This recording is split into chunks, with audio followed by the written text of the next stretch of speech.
raha miditrako ny tantaraiko dia manahirana ny saiko satria efa tondromolotra isak'izay miodina ny mahazo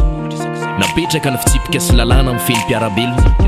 nefa nodikaiko ary nataoko tsinitsinina ny maha-olombelona ny hevitra mantsy hafa zary ery any ny tena mafy ka zay rehetra lalovaka dia tozary miafiafy fa hoe iny ndray iny ditra zay tsy zakany rehetra ary ombako tsy mazaka intsony ihany koa ifonakora ditra rehetra zay fa vita manery na mivaluza fa tsy mavita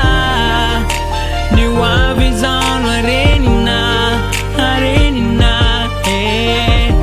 ny lasatra mizay ezako tsy averiny intsony ny ditra sy tsy nety tsy verenako intsony ny hoavy zano arenina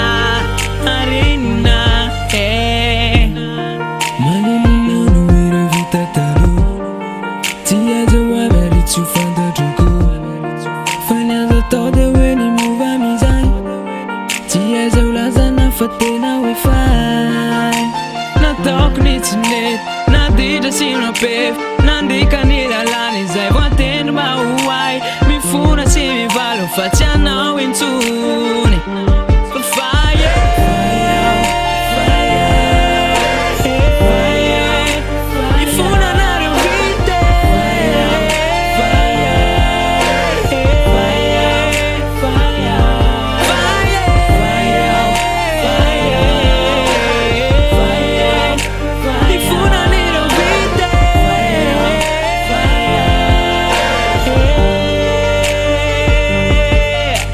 pefina noro zavatra tsy mety rehetra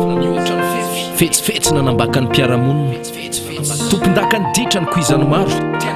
ankehitriny matsapa hoe ampy zay mifona mivalo ifona kora ditra rehetra zay fa vita manery na mivaluza fa tsy mavita ny hoavy zano arenina ny lasatra mizay ezako tsy averiny intsony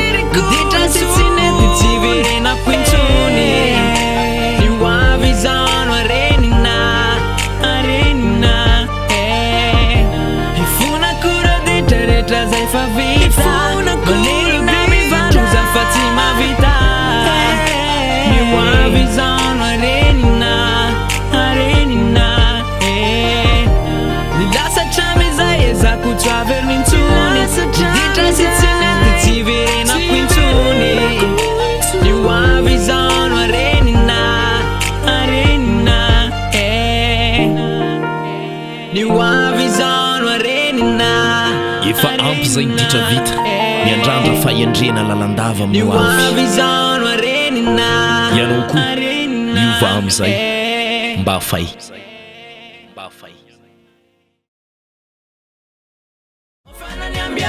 kanawaza misalasala ndao yaraka aminay itsindaka analanala ataonsika maresa anjay onjiaby afapo melenazany lamba tsy misy